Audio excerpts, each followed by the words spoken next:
Peace, family. Welcome. Love, healing, patience, and gratitude. Just want to thank you again for tapping into another episode of Sins of the Father. I am your host, Ani I Am. This, for those of you who may be just joining us, this whole podcast is about understanding how to break, let's just call them generational curses for lack of a better term. But when we have gone through certain things as children, because our parents may have had limited information or may have been going through trauma themselves and they pass it on to us, how do we break that so that we don't pass it on to our children? How do we acknowledge that as we're parenting our children, right?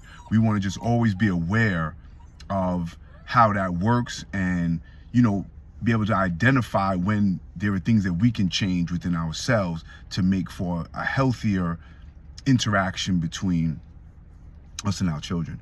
So I was thinking about this. This was something that was really heavily on my mind for the last couple of days, and it was really based on me understanding or trying to understand why I feel disconnected from my children sometimes. I love them with all my heart, I've done things for them that I wouldn't even mention, that I've risked life and limb for them, at times. Or at least I thought I was. This is another thing I've been dealing with, how much of what I've done did I do for them or did I do for my own ego?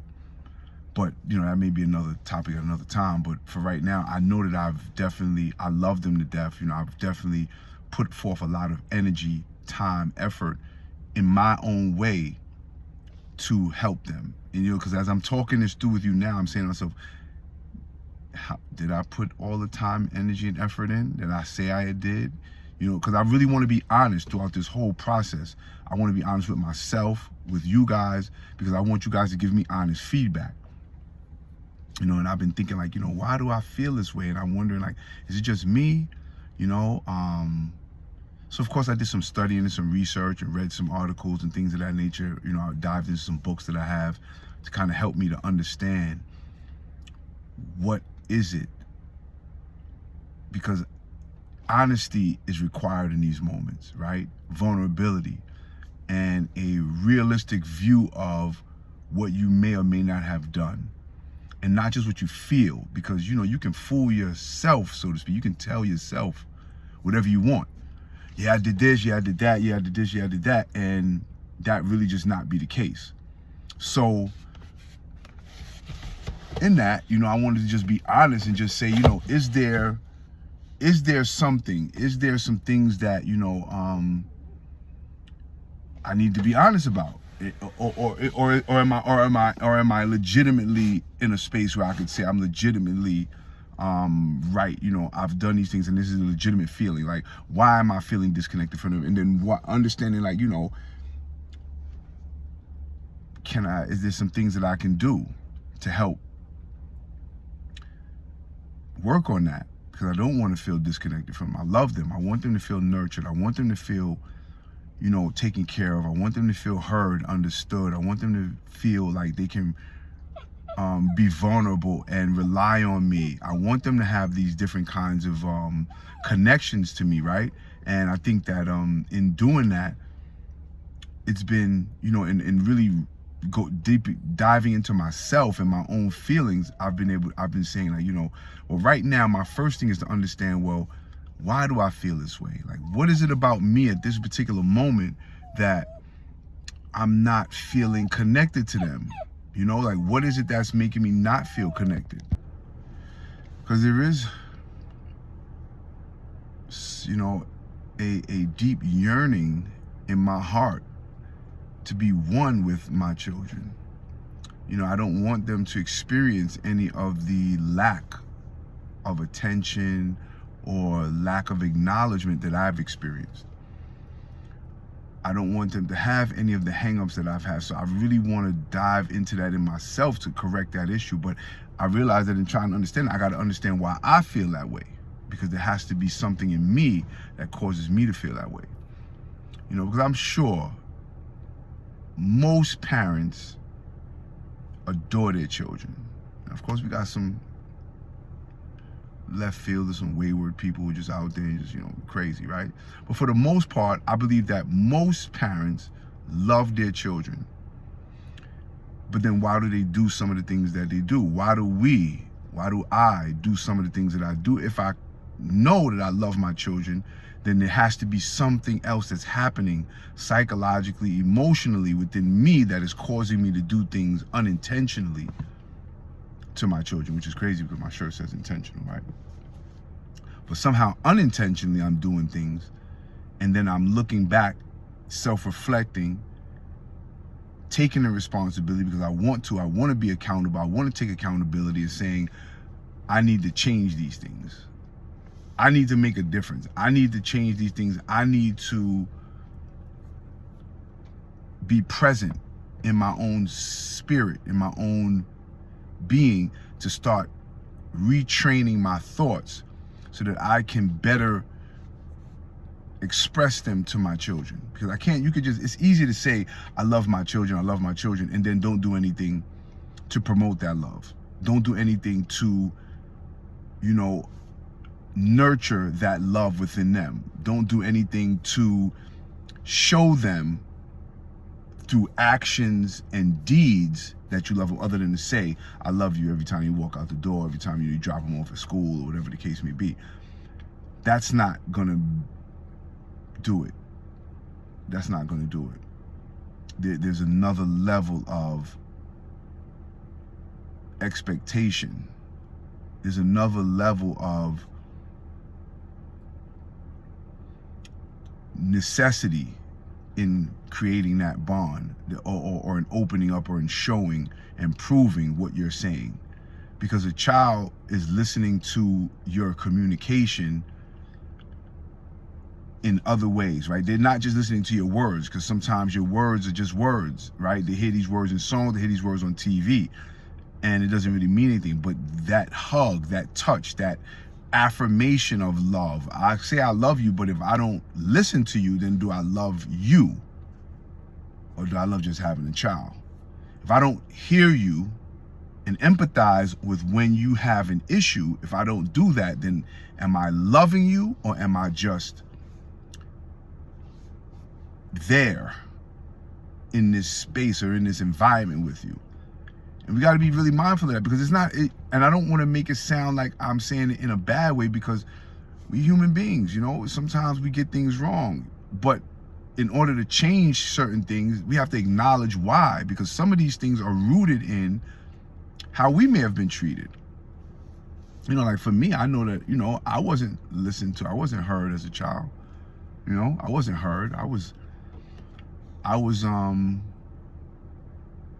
and I want to be clear, I'm not saying never, but overall my feeling was I wasn't heard as a child. And I think that was kind of like a custom thing, right? We sat at another table during Thanksgiving. Nobody really listened to us. They listened to us to get a good laugh because we said something cute. But then it was like, all right, get out of here and go back in the room with the kids, right? So emotionally, I didn't feel connected to my parent to the degree that I want my children to be connected to me. So how many of us now can say we absolutely want a better relationship with our children than we had with our parents? Although our parents might have been great, right? Our parents might have loved us. They might have, took us to the circus and all these other things, right? But how many of us wish that we could have a better relationship with our children than our parents had? And there's a reason why we want that. You just got to be honest, right? There's a reason why. It's because somehow or another it wasn't enough. We didn't feel we got everything that we needed.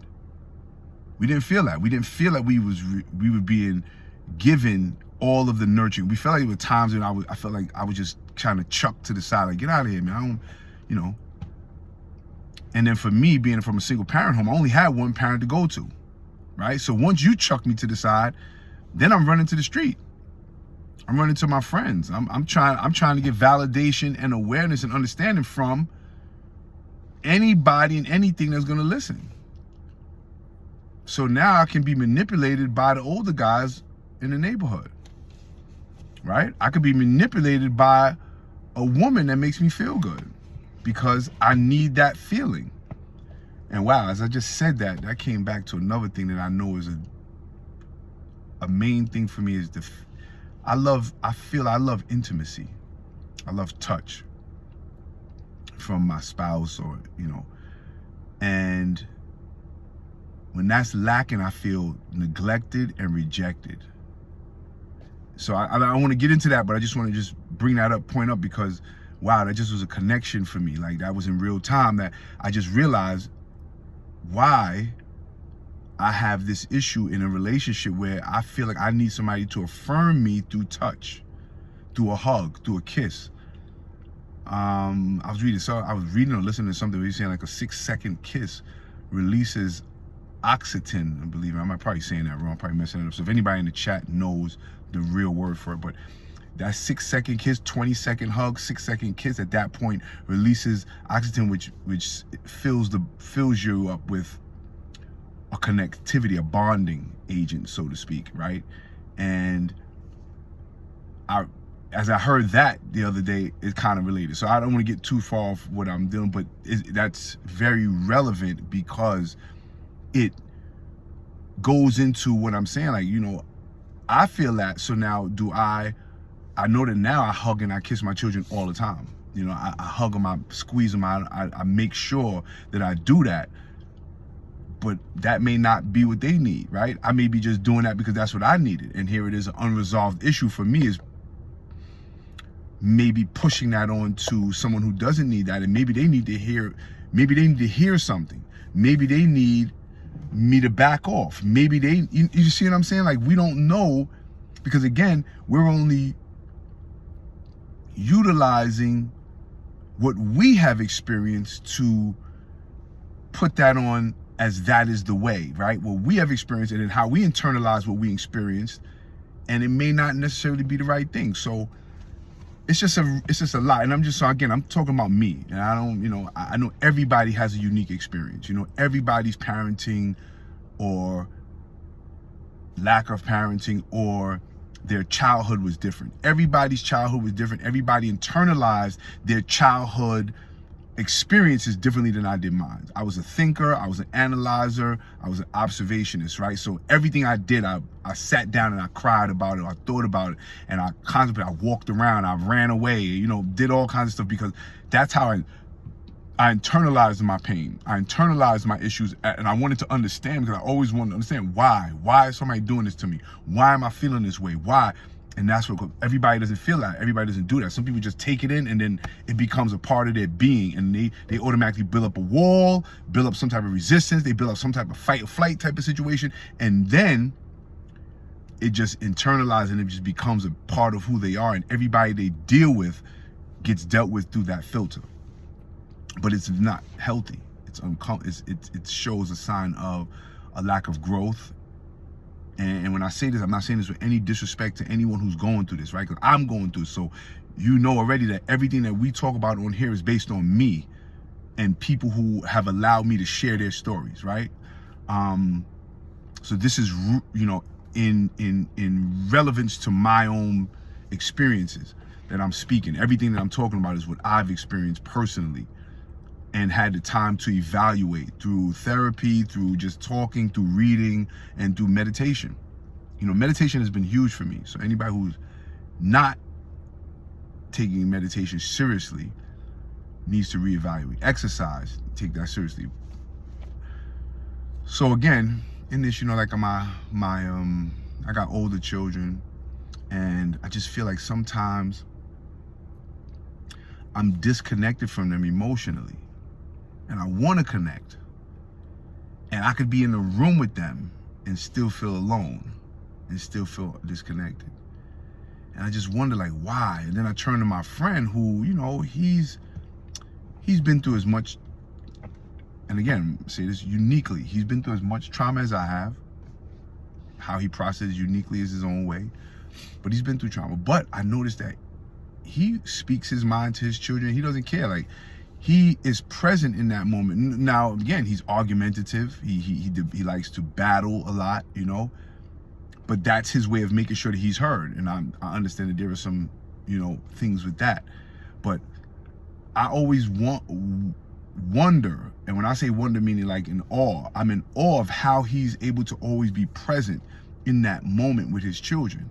And I feel like, I'm a communicator to a certain degree, right? I'm able to articulate myself in a way where I feel like when I'm with a stranger, I don't have an issue. When I'm in business, I don't have an issue talking to I don't have an issue raising capital. I don't have an issue talking to people. But when it's with my children, I feel like a veil is over me, which is weird. Like I feel like something is over me that is, I'm walking on there it goes. I'm walking on an eggshell, trying not to erupt anything because I have a pattern and a tendency to get emotionally charged pretty quickly, and I'll just jump to 100, boom. And it's not always in anger, it's in passion. I'm very passionate about what I feel and what I believe and what I know. And when I'm expressing that, it may come out as but it's not done with the intention of making anybody else feel intimidated or overbearing on anyone else's opinions or thoughts. But my children have expressed to me that I've done that, right? So now, in trying to be mindful of what they have expressed to me, I'm now moving back, but sometimes I say I'm moving back too far, where I'm moving so far that I'm not even connecting to them, right? I'm not even feeling like I have the right to be heard. I'm not even feeling like I want to even challenge something that they're saying that I know is probably incorrect. I know it's not right, but I won't challenge it because I say I don't feel like arguing with them. I don't want to argue. I don't even want to correct them, but that's not healthy. It's not healthy because I'm letting my children wander in the wilderness and not even take on the wisdom of my own pain.